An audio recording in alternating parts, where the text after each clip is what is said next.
एकटा सोहर गबै छी, सुनू अपने सबके केहन लगैए ई सोहर रामनवमीके अवसर अछि ओहिपर। अयोध्या में रामचंद्र जन्म लेलय, अयोध्यानंद भेल रे, ललन रे दशरथ भेलयानंद की मान, हर्षित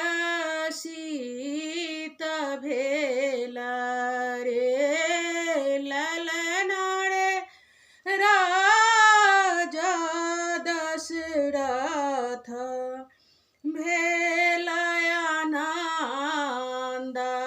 की मान, हर्षित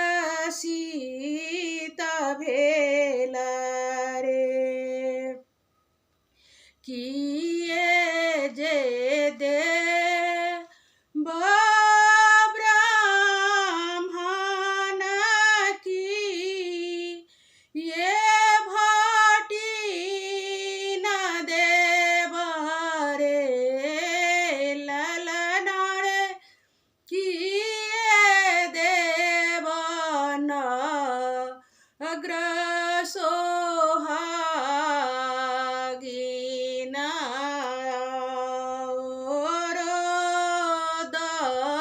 औरदगरिन रे, ललन रे किए देव न अग्रसोहागिन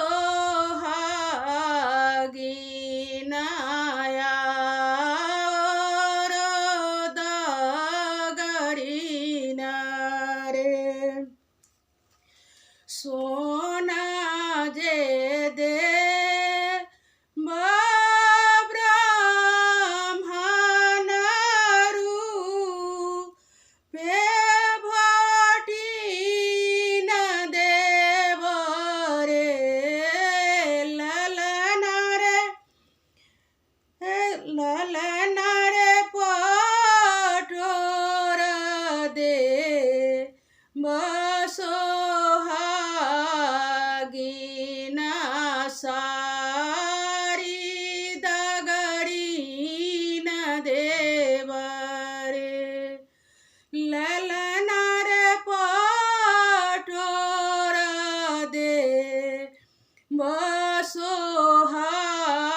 बसोहागिन सारी दगरिन देव रे।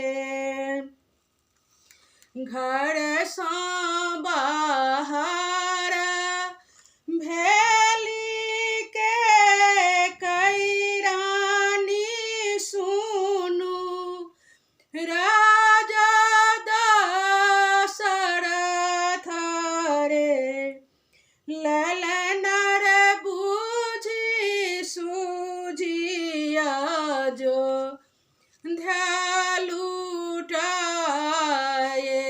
बहामहु गढ़ब साओ रे, ललन रे बूझी सूझिया जो ध्या